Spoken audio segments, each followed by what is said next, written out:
Namo Buddhaya. Hari ini kita akan melanjutkan materi agama Buddha kita ke kegiatan belajar 18 ya. Materi ini ada di buku kalian ya, buku murid atau buku pelajarannya halaman 119 sampai 122. Jadi sebelum menonton video ini, kalian wajib untuk membaca terlebih dahulu materi yang ada di halaman 119 sampai 122. Nah, selanjutnya Losha akan membahas ya beberapa materi-materi inti di kegiatan belajar ini ya. Yang pertama kita akan membahas tata cara puja bakti. Nah, tata cara puja bakti yang Losha bahas ini adalah secara umum ya. Mengapa? Karena di vihara-vihara yang berbeda majelis ataupun alirannya itu akan memiliki tata cara puja bakti yang berbeda juga ya. Jadi yang Rasul sampaikan ini secara umum ya.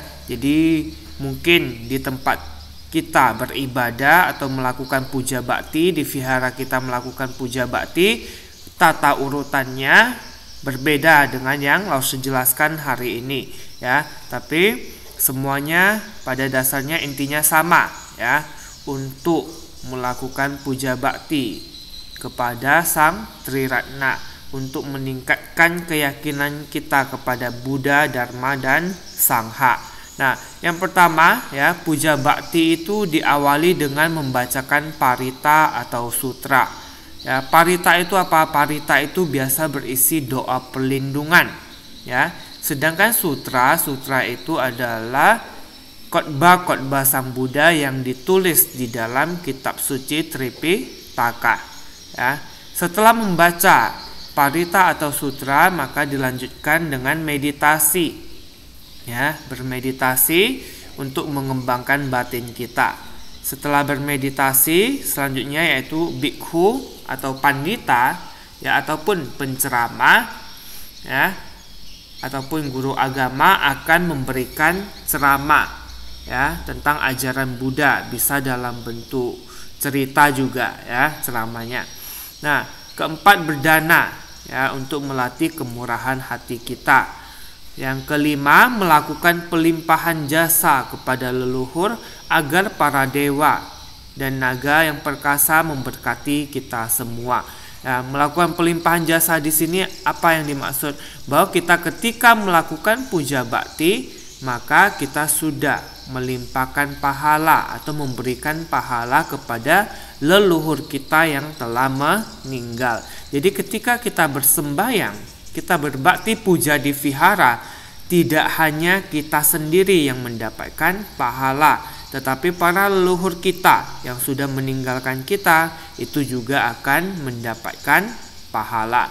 Yang keenam, puja bakti ditutup dengan membacakan parita ataupun sutra penutup. Jadi diawali dengan parita atau sutra dan ditutup juga dengan membaca parita atau sutra. Ya, jadi ini secara garis besar ya, secara umum ya, kegiatan atau tata urutan puja bakti di vihara-vihara. Tapi mungkin ada yang berbeda seperti apa yang Rasul sampaikan tadi.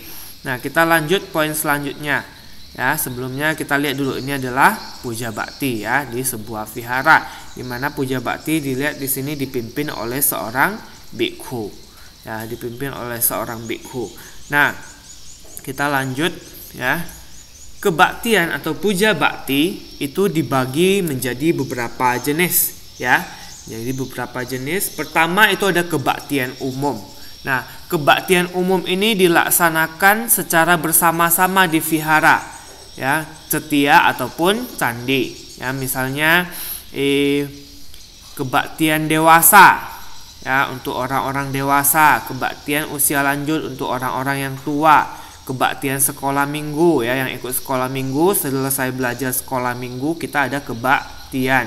Terus kebaktian hari raya, misalnya hari raya Waisak ya, atau penanggalan 1 dan 15 Imlek ya, atau yang biasa disebut Chojit Sipng ya sama kita itu akan diadakan kebaktian umum untuk umat-umat Buddha. Nah, kebaktian umum ini dibagi menjadi dua jenis.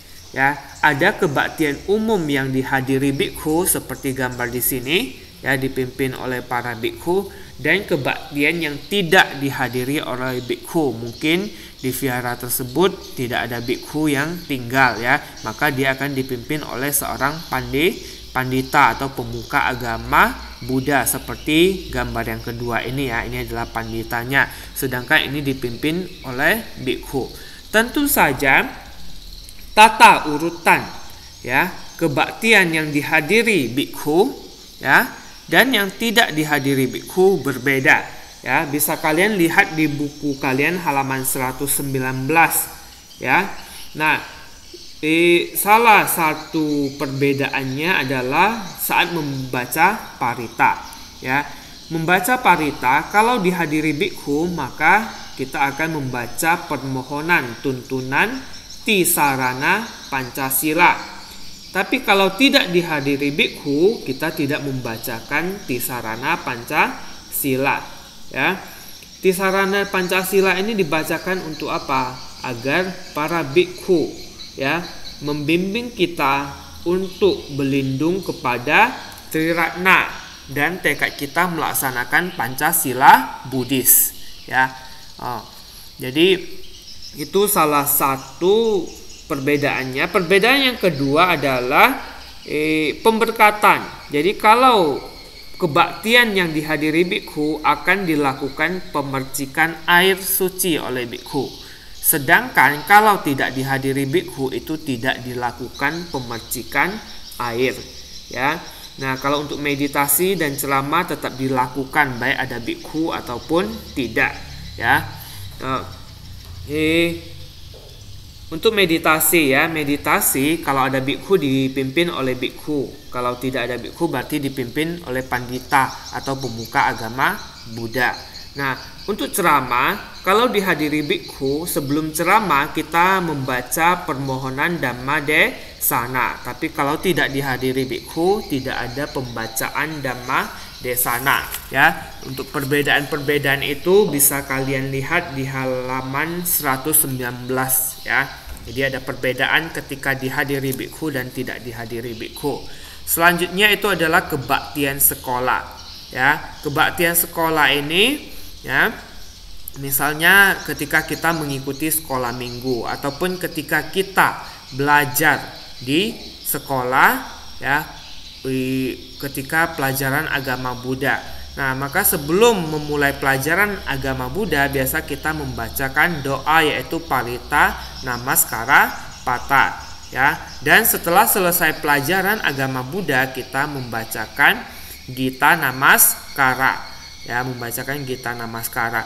Mengapa kita membaca dua doa ini sebelum dan sesudah pelajaran agama Buddha ya? Tujuannya apa? Agar kebenaran atau dharma Buddha yang kita bahas di hari itu lebih kita pahami, bisa membawa dampak positif atau berguna bagi kehidupan kita sehari-hari, yaitu untuk kebaktian sekolah.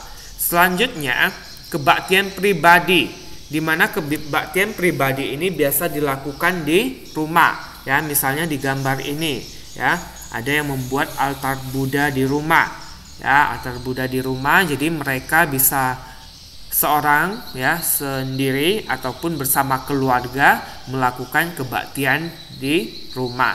Ya, mungkin saat ini ya karena kondisi pandemi kita belum bisa mengikuti kebaktian umum di vihara ya. Nah, maka kita bisa melakukan kebaktian di rumah atau melaksanakan kebaktian pribadi seperti ini ya. Ini adalah 3 jenis kebaktian ya. 3 jenis kebaktian.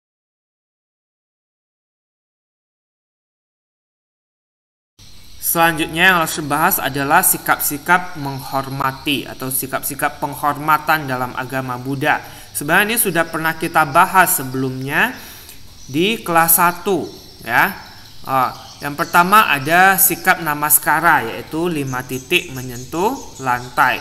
Yang kedua, beranjali, yaitu merangkapkan kedua tangan di depan dada, dan terakhir pradaksina, yaitu mengelilingi objek puja bakti searah dengan jarum jam sebanyak 3 kali, dan tangan bersikap anjali serta tidak menggunakan alas kaki. Kita lihat contohnya ya.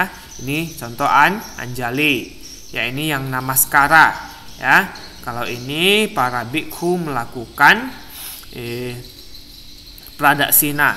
Maksud tadi katanya nggak boleh pakai alas kaki, tapi ini biksunya kok memakai sepatu ya. Seiring perkembangan kondisi yang ada ya, ini ya, karena kondisi-kondisi tertentu ya, apalagi para biksu yang sudah berusia lanjut ya, maka dibuatlah satu alas kaki khusus untuk melakukan puja bakti. Artinya alas kaki ini dipakai hanya saat puja bakti. Kalau kalian pergi ke vihara ya, misalnya di vihara Dharma Citra Maitreya, ketika kalian berpuja bakti melihat orang pakai jubah ya, itu juga akan memakai sepatu yang warna hitam. Ya, itu adalah sepatu khusus dibuat untuk melakukan puja bakti. Ya, di kondisi tertentu, karena kondisi akhirnya ada satu sepatu khusus untuk puja bakti seperti ini. Ya, nah, kita lanjut materi selanjutnya, yaitu tentang sikap sopan santun di vihara. Di buku bisa kalian lihat dari halaman 120 sampai halaman 122.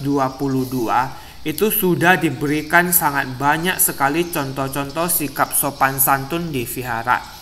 Ya, sikap sopan santun di vihara misalnya mulai dari cara berpakaian. Ya, tidak boleh berpakaian yang terlalu pendek ya, berpakaian harus rapi dan sopan. Tata krama ucapan. Ya, ucapan kita tidak boleh kita di vihara berteriak-teriak ya. Tidak memberi salam ya, kita harus memberi salam kepada siapapun dan lain-lain, sangat banyak sekali ya. Ada puluhan mungkin contoh-contoh yang ada di halaman 121 sampai 122. Nah, Rasul yakin dan percaya ya, kita tahu bahwa dimanapun ada sikap sopan santun yang harus kita terapkan. Di rumah, di vihara, di sekolah, di tempat umum, semua tempat kita harus menunjukkan sikap sopan santun kita ya. Saat mengunjungi vihara ya, sangat penting bagi kita untuk menunjukkan sikap sopan santun kita. Mengapa? Karena vihara adalah tempat ibadah, tempat di mana kita menghormati Tuhan, para Buddha Bodhisattva ya, menghormati Triratna, Buddha, Dharma, dan Sangha. Maka kita sudah wajib untuk menerapkan sikap sopan santun di vihara ya. Dengan menerapkan sikap sopan santun ini, maka kita bisa mengikuti puja bakti dengan tertib, dengan hikmat ya, hati kita tenang ya. Jadi setelah berpuja bakti kita merasakan ya bimbingan dari Tuhan, para Buddha Bodhisattva ya, kita diberkahi oleh para Buddha Bodhisattva. Maka oleh karena itu, ketika kita sampai ke vihara, maka jagalah sikap sopan santun kita. Ya, ini sangat penting. Baiklah, Laoshi menyampaikan materi kegiatan belajar 18 ini sampai di sini. Jika ada yang mau ditanyakan, silakan tanyakan lewat kolom komentar di Google Classroom. Ya, akan Laoshi jawab satu persatu nanti. Ya. Baiklah, semoga semua makhluk berbahagia. Sadu, sadu, sadu.